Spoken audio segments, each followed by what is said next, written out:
Okay, I have 1 o'clock. I think I'm going to go ahead and get started.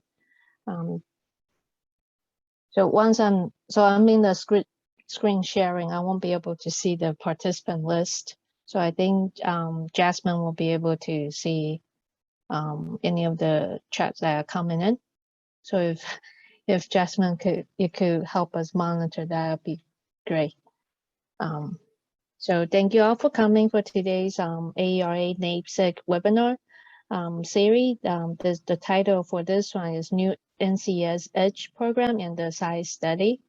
I will be the moderator for the webinar today, and we have 2 presenters for this webinar, Dr. Bill Ward and Dr. Doug Giffady.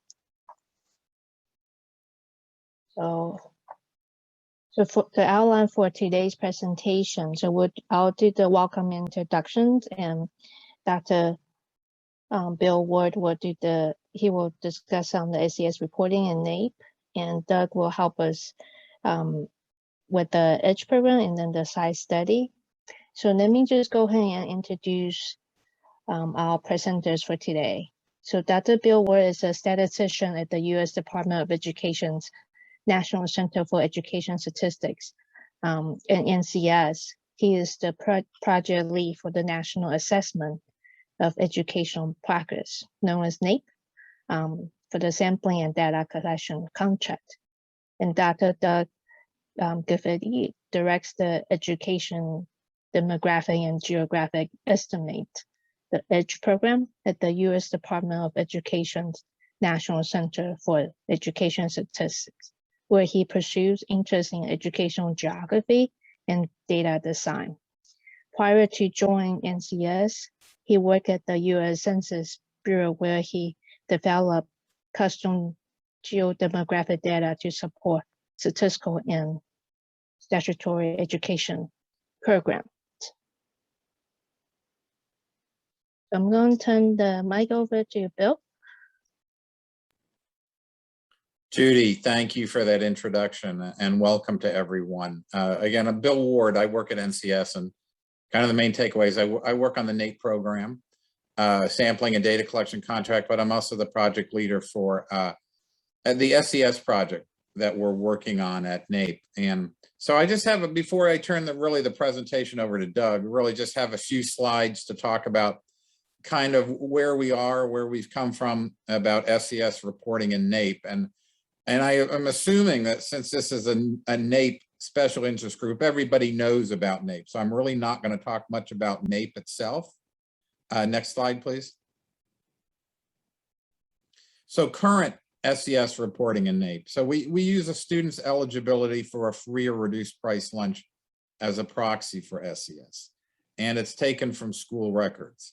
And as I've talked in the past, there are definitely challenges with using NSLP eligibility, differing reliability across grades. NAEP assesses 4th, 8th, and 12th grades for main NAEP, large within category SES differences. You know, it's either you're eligible or not eligible, and there can be large differences within those categories.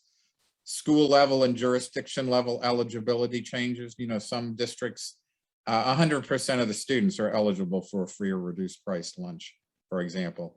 And there have been changes over the years. Next slide, please. So a few years ago, we commissioned an SES expert panel to make recommendations that focused on the theoretical foundation of SES. And panel members came from a diverse group of disciplines: economics, education, statistics, human development, and sociology. And they did publish a white paper, which is kind of our guiding document as we work on SES and NAEP. And in this slide here, I'll just pause for a second. This is the URL link that you can find it on the Nation's Report Card website if you'd like to read it for yourself. I'm just going to give you some very brief findings from it. Next slide, please. So the recommendations.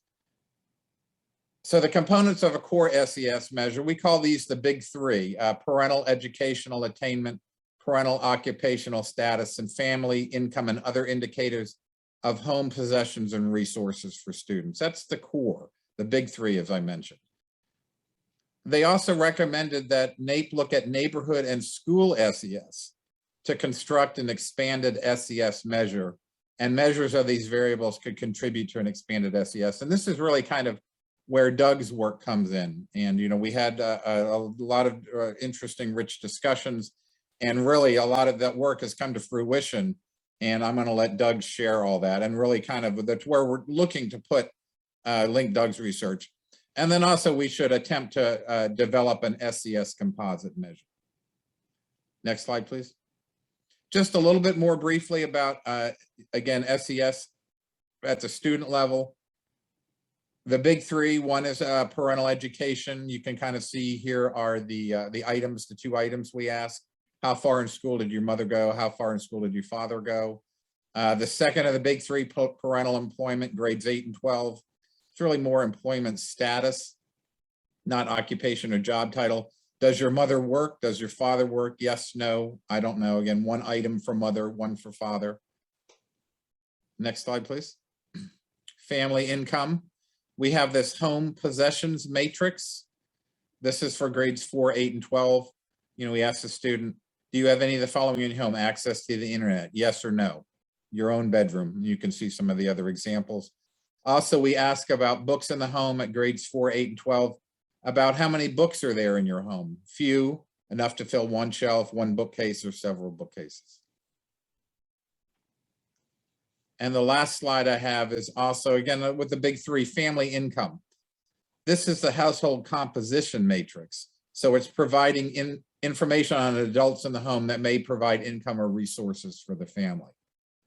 And that was just a real brief introduction to kind of what we're doing with SES on NAEP. But really the kind of the main part of this presentation is what Doug has been working on. And so now I'll invite Doug to come on and let you all know about his work. Thanks, Bill. Hey, thanks for the invitation to be with you. It's good to connect. As Bill and Judy said, my goal today is just to tell you a little bit about the EDGE program, the resources that we have, why we have what we have, how it might be useful to you. We'd also take a more specific look at the side project, which again, as Bill said, is it's an R&D effort to create a census-based economic indicator for schools and for students to help supplement the traditional lunch data. I'm going to save bandwidth and cut off my video at this point. And if we get disrupted, you know, sometime during the discussion, let me know in chat, and I'll get back with you as soon as we can. All right, great.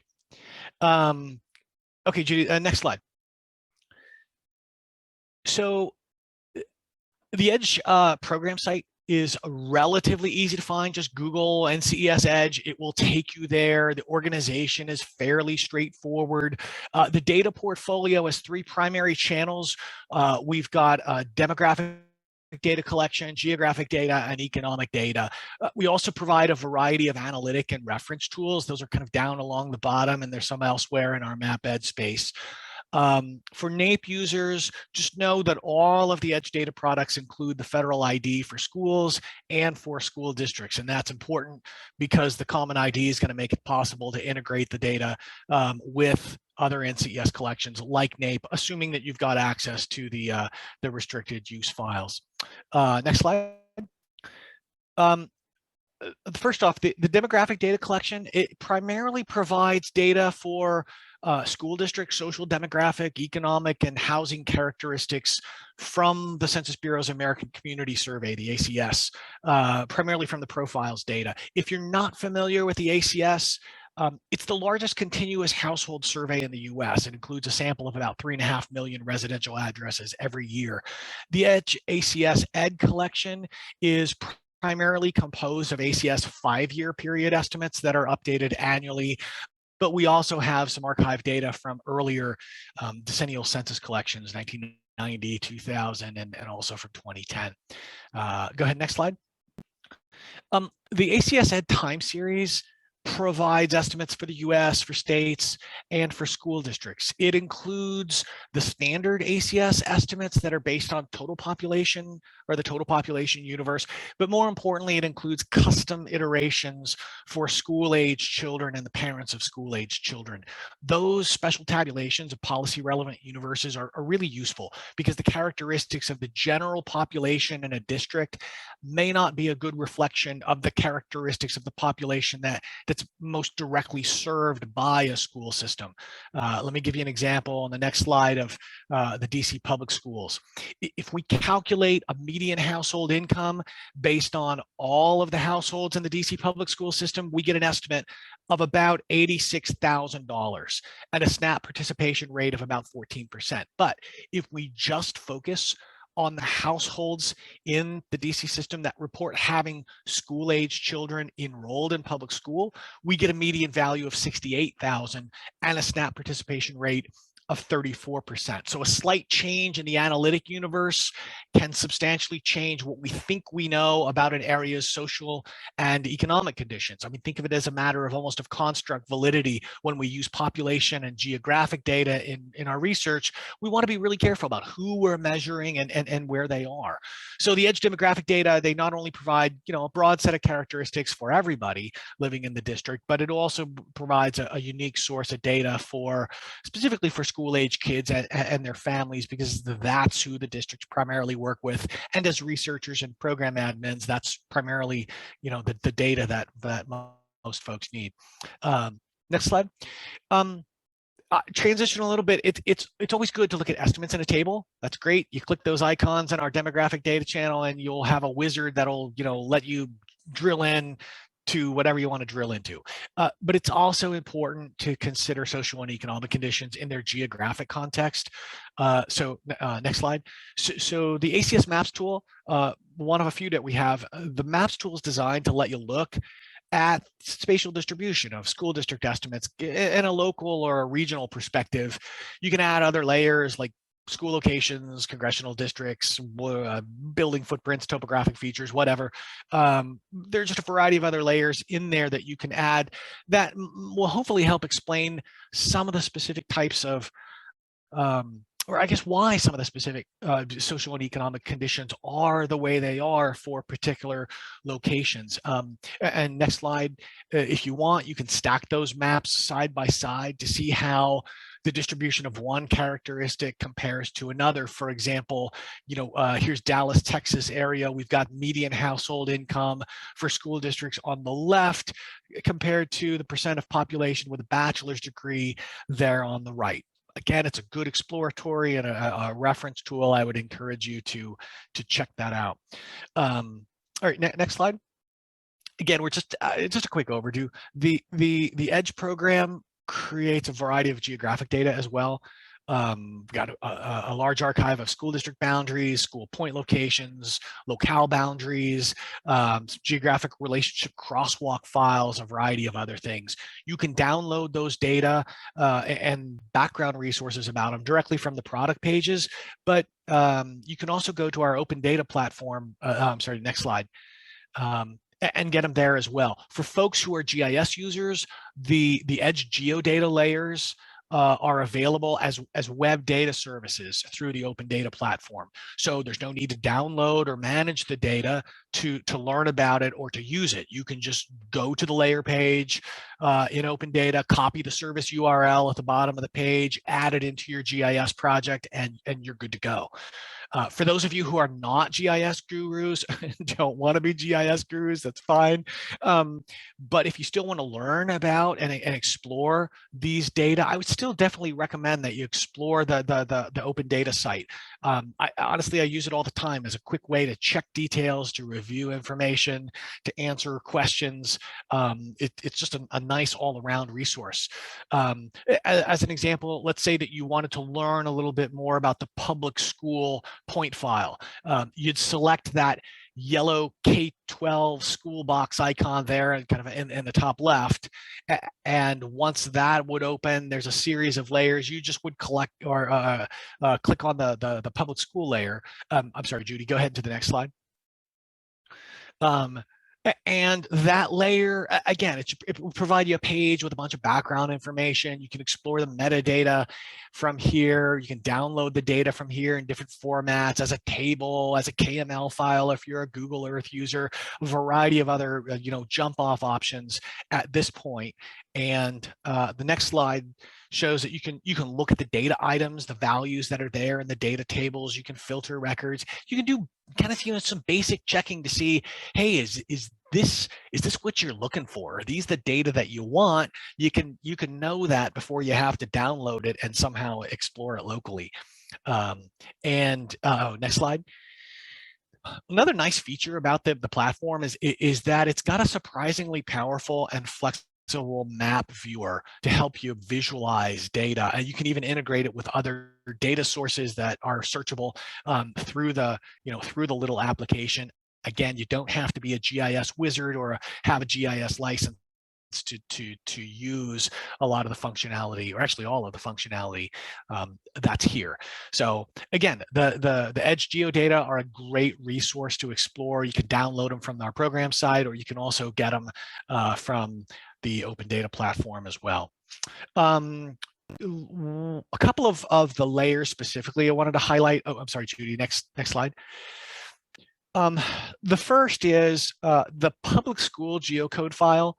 We talked about that just now, but the geocode file includes the school ID. It includes lat long values for those locations, the physical address, county, state FIPS codes, congressional legislative district codes, a variety of other geographic area codes. You can use that file to link to other NCES data sets, again, like NAEP or CCD or others. You can also use the geographic area codes on that file to link with other data that are developed for geographic areas, like the Census Bureau's county business patterns.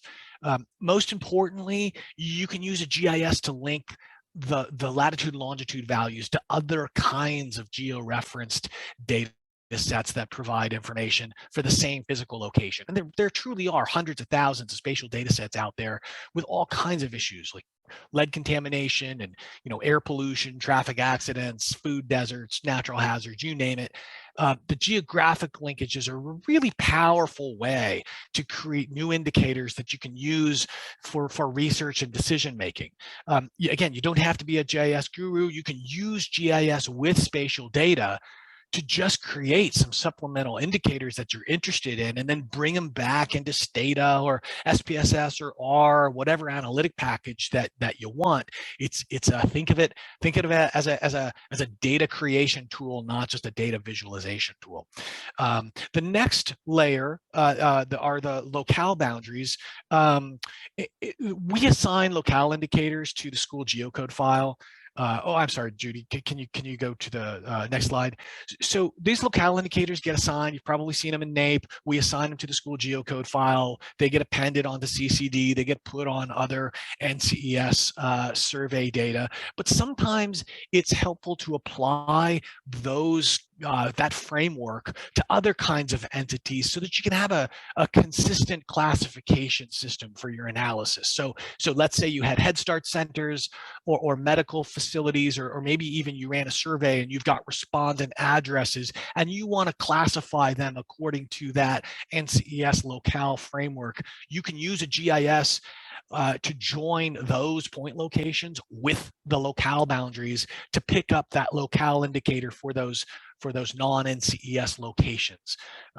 So again, it's a nice handy way to make additional data to support your analysis. Next slide. We don't really have time to dig into the reference and analytic tools, but those are fun. We use the same data that we're given out to the public. So if you haven't had a chance to explore those yet, definitely come take a look. They're fun to play around with. Just budget your time, because you're likely to find something that's kind of interesting, and it's easy to get off onto some fun rabbit trails there. Next slide. So the third and really the newest portion of the Edge data collection includes a couple of economic indicators. We're still building this one out. We've got Yeah, anyway, we've got a long way to go, but so far we've got a couple of economic indicators. Both of them are R&D items, and they're still considered experimental. But both are important for assessing, equity-related concerns. The first one, next slide, is the SWIFT, the Comparable Wage Index for Teachers. I confess I ascribe to the no acronym left behind School of Design, and there are more coming, so bear with me here. The SWIFT is an index that helps to adjust for regional differences in the cost of education. So we know that the cost of employing teachers in Manhattan, Kansas is different from the cost of employing teachers in the Upper East Side. $1 is going to buy you more in Kansas than it will in downtown New York City. So if you don't adjust per pupil expenditures for regional cost variation, you'll end up with an apples to oranges comparison. And it's hard to have a reliable discussion about equity if your metrics and fundamental measurements are systematically affected by other conditions. So the SWIFT uses wage data and demographic controls from the NCES to adjust for variations across about 1,500 labor markets to provide more of an apples to apples comparison for district expenditures across the country. Next slide. Not surprisingly, you generally see that labor markets in more rural portions of the country tend to have a lower wage index than areas with more concentrated populations, which means that practically if Congress gives an equal amount of funding to districts in lower cost, the yellow areas, and districts in higher cost red areas, that the actual purchasing power of that funding will translate differently in those different locations. So if you're interested in integrating data, let's say with school finance data to look at equity related issues, consider adjusting the finance data before you conduct that analysis. Next slide. So the second part of the economic indicator collection is the SIDE project. SIDE stands for the Spatially Interpolated Demographic Estimates. And if you've heard part of this presentation before, you also know that it stands for a project that I don't have nearly as much time to work on as I would like because of all of the other program related stuff that's going on. The big idea here is that educational researchers need good indicators of student and school level poverty to disaggregate data and to help control for variation and an economic disadvantage. And we tend to rely on the USDA's free lunch or free reduced price lunch data or some derivative of it to take care of those needs. Unfortunately, the lunch data have some significant limitations. We know that the evaluation studies have shown a substantial amount of misidentification and over-participation. Less than 3% of the households who claim to have eligible income are ever checked or verified. Lots of educational programs tie, their eligibility and funding to the lunch data, which creates an incentive for over-reporting. And a variety of program-related changes over the last decade have made it increasingly difficult to compare school-level counts. And that raises some serious questions for policymakers and researchers. I mean, how do we distribute resources equitably and efficiently if our fundamental indicator of economic need becomes unreliable? And how do we plan effectively when our primary indicator for distributing tens of billions of dollars in education funding is dictated by an agricultural agency with a fundamentally different program mission? The folks over at USDA are great, and they have been super generous to let the education community use their data for decades. But the school lunch counts were never designed to serve as a universal indicator of school poverty. So my goal for the EDGE project is to develop a supplemental measure of student and school level poverty by applying a geostatistical strategy to census ACS data and packaging that result in a way that states can apply it to students and to schools without having to share their sensitive data with NCES. Next slide. That's a big lift. It has lots of design challenges. It's taken a long time, as Bill, has suggested. We've been working on this, for a while. There are lots of design challenges that we don't really have time to dig too far into today. Suffice it to say, it was pretty clear from the outset that we needed to adopt a geographic or a neighborhood-based approach or framework that relied on the ACS data as the input, and something that could be applied consistently, across the US. We also needed a flexible neighborhood definition that we could anchor or center at specific locations that we would choose. But we didn't want to be tied down using predefined census tract boundaries as neighborhood proxies. We also needed local estimates that were reasonably reliable. Ideally, we wanted a neighborhood that was, maybe about the size of a block group, but with estimates that were better than those available for census tracts. That's what we're shooting for. But we also needed a way to do that without posing a disclosure risk. The Census Bureau's disclosure rules are really strict.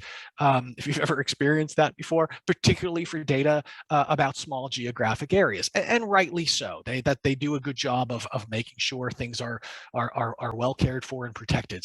But that's a significant design hurdle as we were trying to think through this. Plus, we wanted the ability to update it every year, which meant we needed some kind of a design solution that was fairly pragmatic and would play well in our overall production environment. So that's been a tough puzzle to solve, and we are still working on parts of it. But we eventually designed a solution based on three core features. Next slide. The first is that instead of defining neighborhoods based on fixed geographic areas, we define neighborhoods as a collection of nearest neighbors. Again, they're the core concept behind a neighborhood anyway. There are lots of upsides to doing that, but our primary reason for adopting that kind of conceptual approach is that if we reframe the problem as a neighbor-based puzzle, then we could borrow and apply geostatistical techniques that produce estimates based on information from nearest neighbors. That's intentionally what they're designed for. Secondly, that second part of our solution applies a unique Kriging model. We'll talk a little bit more about this in a second. It applies a Kriging model to the ACS 5-year sample responses to develop a continuous prediction surface of the income to poverty ratio, the IPR. So picture it like a weather map, except instead of predicting the distribution of rainfall or temperature, we're predicting income.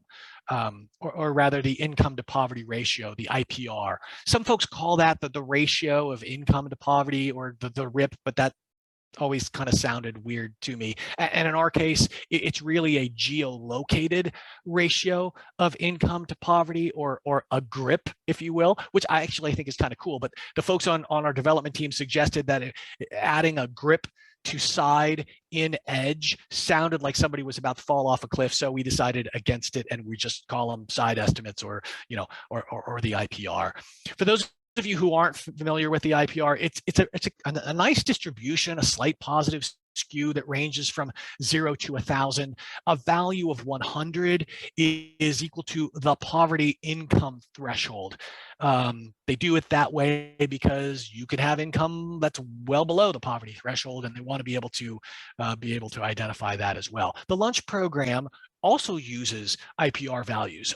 They use 130 and 185 as the eligibility thresholds for free and reduced price lunch. They don't often call them IPR values, but that's what they are, and they're part of an overall distribution.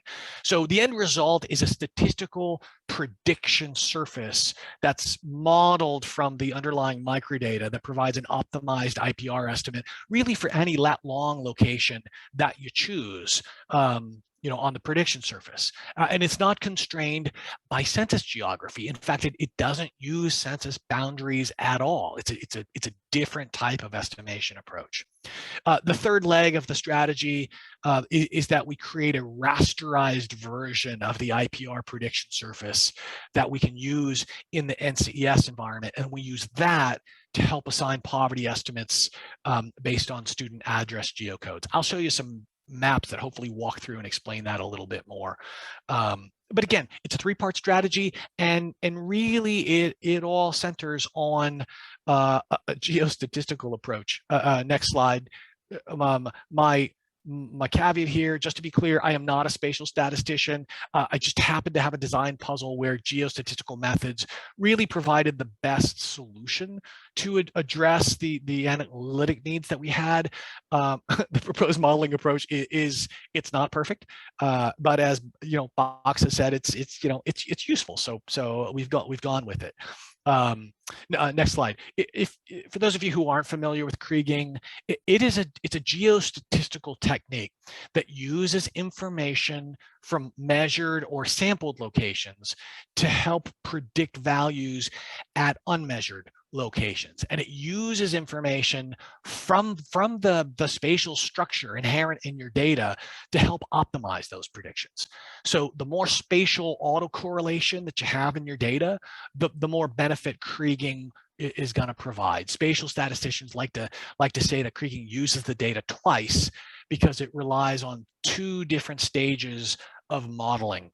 The goal of the first stage, again, is to really interrogate the data, explore the relationships within the data, but between the distance of two measured locations and then the difference in their incomes.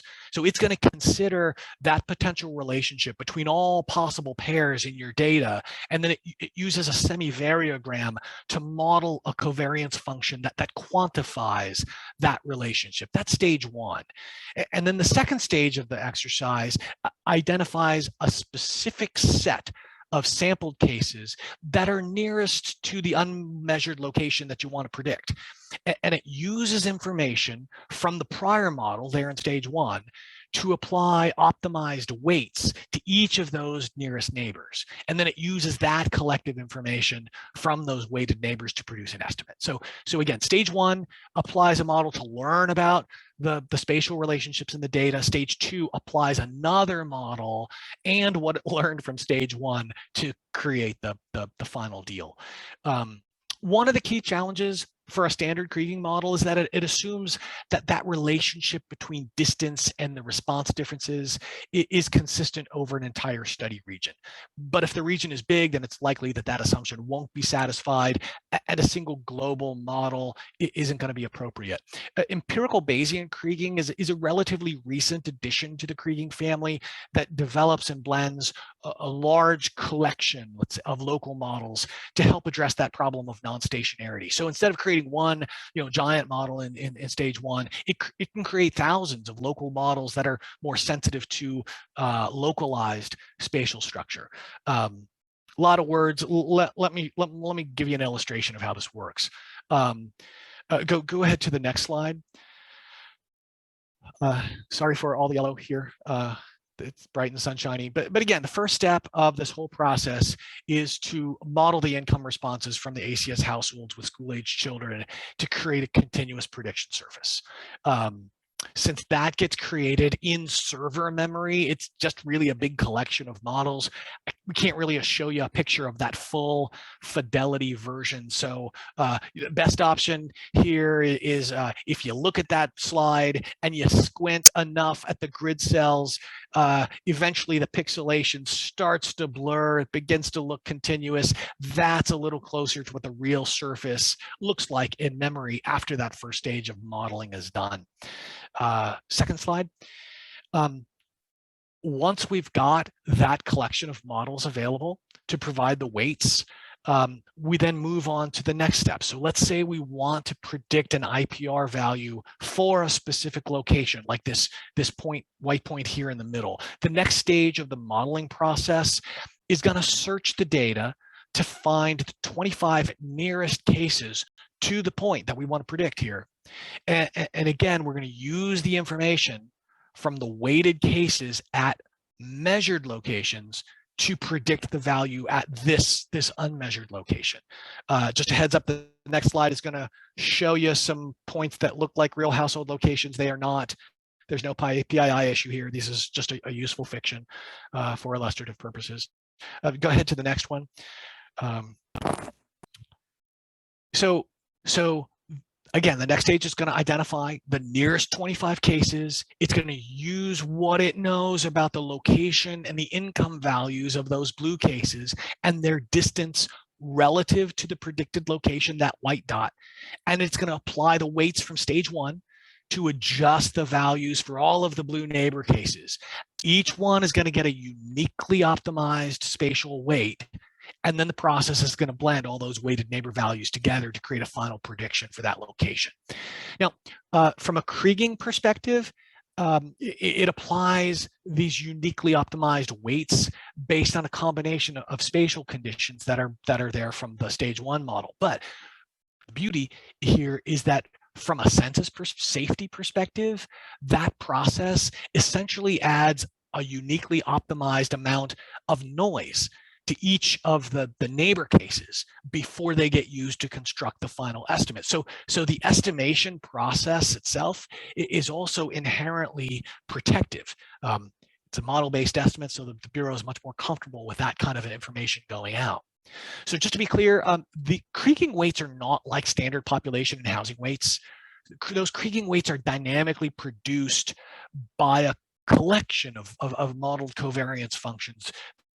They're based on a combination of conditions. They're tied to distance. They're not a static property assigned perpetually to a case the way you would find it on a household survey or so. Again, it's just they just function differently in this kind of a context. So next slide. The extent of these neighbor-based clusters on average is actually much smaller than census tracts. In fact, Judy, go ahead and go to the next slide, which I think is yeah, there we go.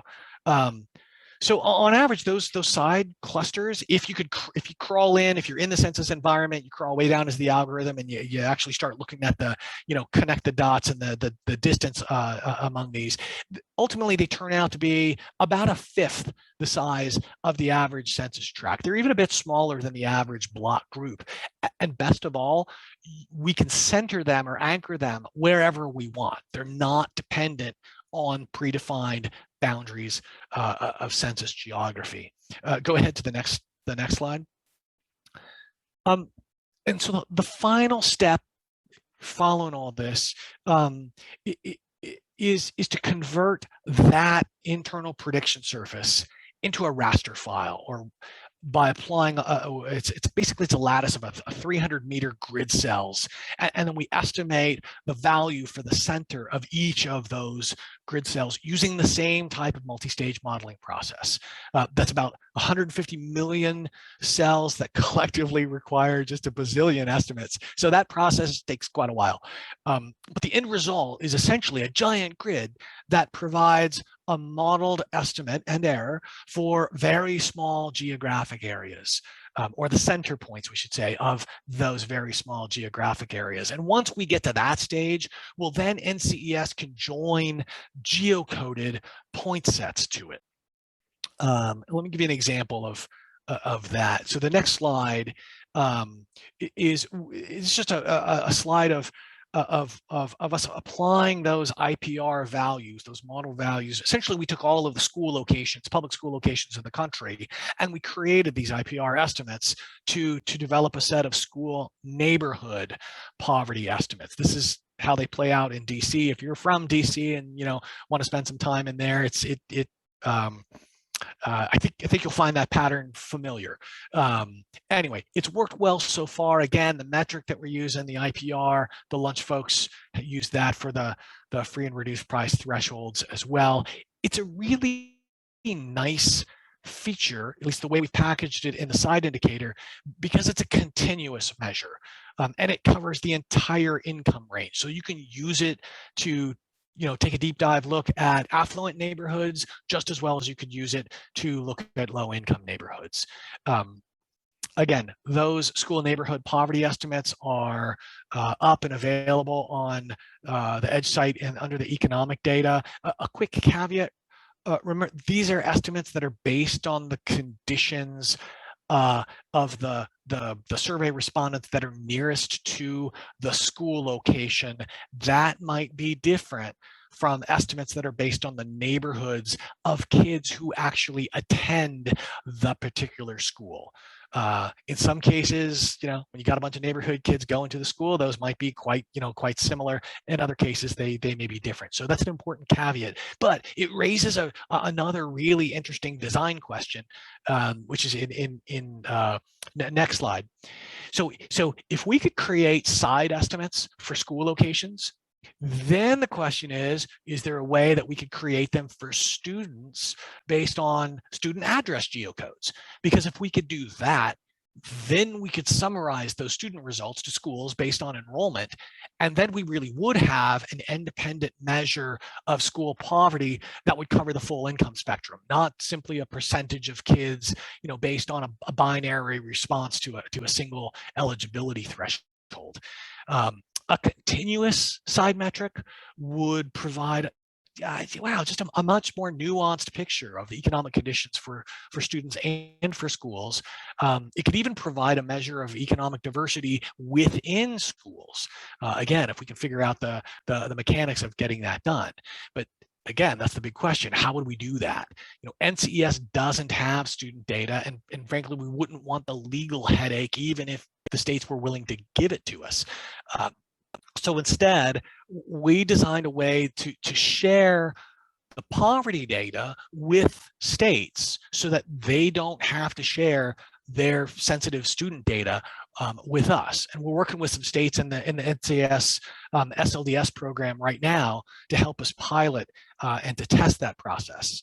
Next slide. So from a 10,000 perspective, we'll convert and export that prediction surface. We then reformat it so that it plays nicely in a browser-based assignment tool that we call BlindSIDE, because NCES again never sees any of the student data. The states essentially, they open a browser, they log into the BlindSIDE application, they point it to the student geocode file that they have, on a local drive or their network drive, and the BlindSIDE application essentially does the rest. It assesses what part of the overall poverty fabric it needs to make the necessary assignments. It calls down that portion from the NCES server into the local browser client.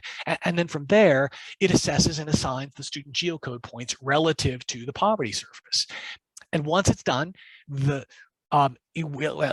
uses the student assignments to summarize and create school-based assignments using based on student enrollment and a school ID that's reported on the student record. So the student data, again, they never go outside an organization's firewall. Once we send that necessary poverty data down to the local browser, you can disconnect from the network and still make the student assignments, because the assignment process is all handled locally within the local browser client.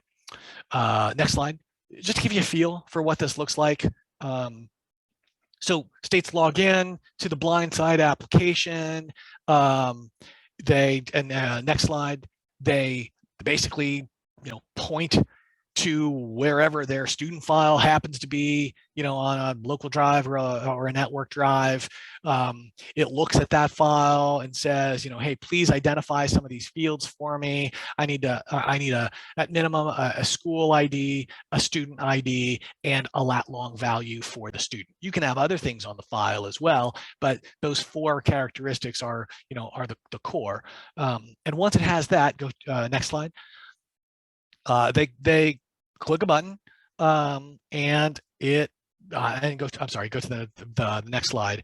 Once they start the process, again, the application does a quick search to figure out where they are, what portion of the fabric they need. It sends that information back to the NCES server, and the server sends that portion of the fabric back down so that the person can make the assignments for the area that they need to make those assignments, and you can go get coffee. It's relatively quick. We've tested it with multiple hundreds of thousands of records. But anyway, you go get coffee. At the end of the day, next slide, it will then pump out a student level file and a school level file for you. And then the following slide after that, that student file is going to have whatever somebody had on their original input file, plus it's going to add the side estimate and the standard error of that side estimate.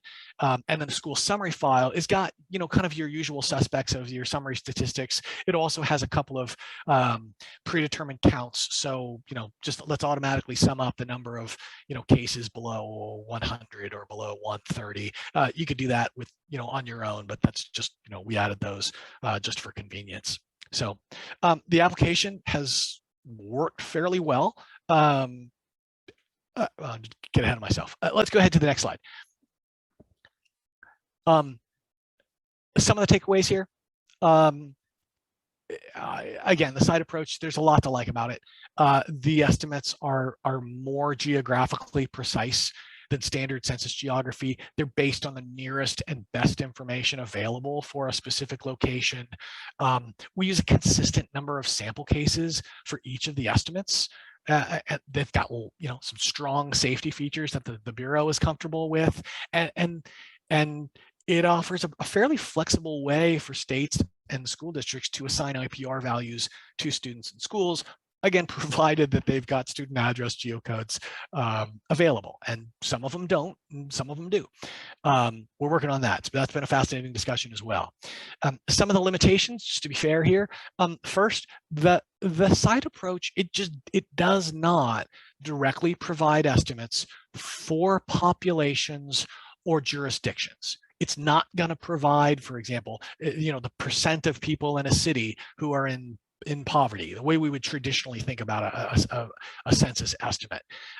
You can apply it to individual cases and then summarize those cases for an area, but it does not create a population estimate directly.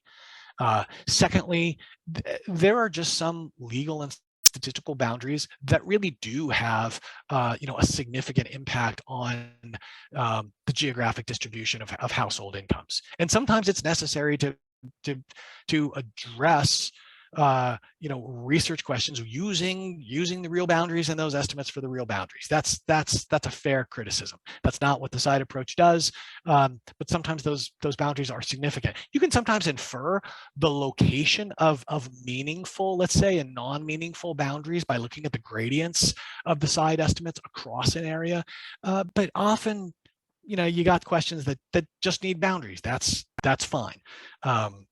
Lastly, the IPR isn't a particularly intuitive metric. 100 kind of makes sense, and people are, you know, they're somewhat familiar with the 130 and 185 thresholds from the lunch world. But other than that, there's not a good way to intuitively calibrate maybe what the value of 317 might mean, or what it might mean in the context of a specific community. So there's a learning curve and a usage curve there. So lastly, as for some next steps, as I said, we're working with the states in the SLDS program to apply the side indicator to their student address geocodes to see how it compares with the existing free and reduced price lunch data. We're still relatively early in that experiment. We don't have definitive results back yet, but again, the basic mechanics of the assignment process have worked really well so far. Again, it's a big lift for the states to develop student level geocodes. Some of them have them, some of them don't. That's a significant lift to develop good spatial data infrastructure. But there's also some, you know, some positives, benefits from doing that, not just for this project, but for a variety of others. Secondly, this is a hugely processing intensive exercise. So we're working, the folks at the census are working on ways to try to figure out how to make that processing more efficient. We're particularly focused on that because we're also working to improve the fundamental model by integrating other data sources into it, like the federal tax data. But again, big lift that significantly increases the processing load. And in order to have a regular annual production process, we can't have a server running solidly for a month to create what we need. So we're working on efficiencies and trying to prove out different portions of this so far. So there's a lot of work ahead, but there's also a lot of potential. And we're looking forward to seeing the state results. We'll see some of those in the summer data conference next week, I believe, but there will be more to come after that. All right, final slide. Again, I know that's kind of the fire hose overview of Edge and Side, but hopefully it'll pique interest and help explore this data resource a little bit more. And I will stop there and take questions and try to clarify as best I can.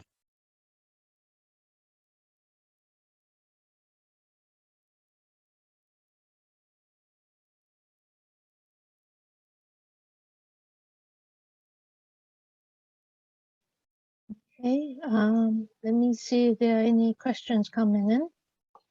So we have one from Brian. What is the survey that this Kriging model is predicting? Right. The data inputs are from the ACS. These are ACS household income responses. So ultimately, we're modeling from those ACS household income responses.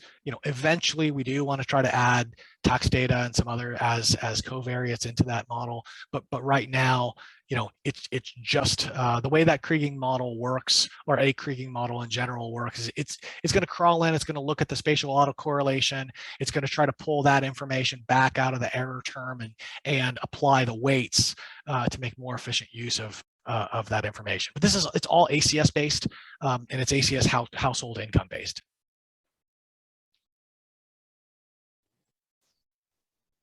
Doug, this is Bill. I have a question for you. I always enjoy your presentation. I was thinking, so when you make your estimates, do you cross state boundaries? So if someone lives, near a border between two states, would you go into the next state? For example, I think Kentucky and Ohio, near Cincinnati, would you cross river boundaries, or is a boundary like that a no-go? Just how do you handle stuff like that?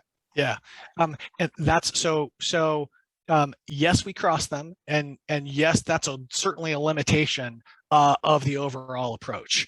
There are times, and that's a great example, a river is a significant barrier. There's other sorts of topological things, these are significant.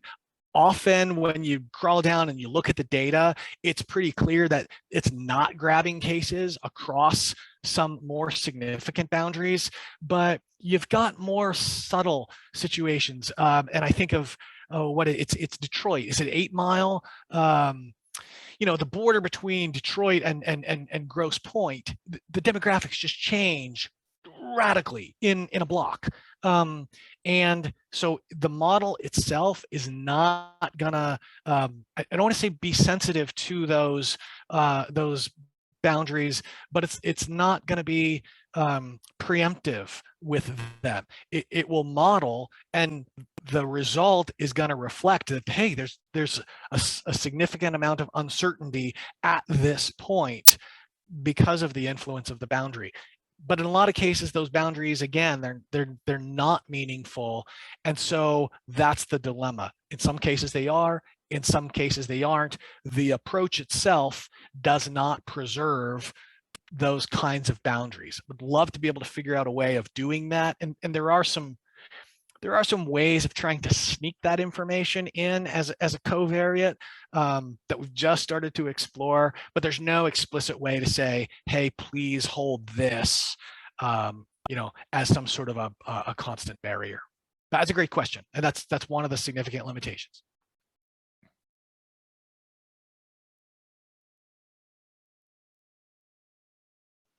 We have another question. Has there been any comparative studies at the state level or lower using the edge and side data? Yeah, it's good question. I'm trying to remember the authors. Casey Codell. I'm trying to remember the three folks. There were some folks out at Calder who did, basically they were looking at state level data in Missouri. And they were trying to do a comparison. They used the side data. They were specifically adjusting the side data to see how it compared to the direct cert data. Those seem to be the most reliable component of the free and reduced price lunch data. And actually that comparison turned out to be fairly favorable, which I was surprised at, actually, because again, what we have published are school neighborhood poverty estimates. They're not necessarily a proxy for school poverty, their school neighborhood.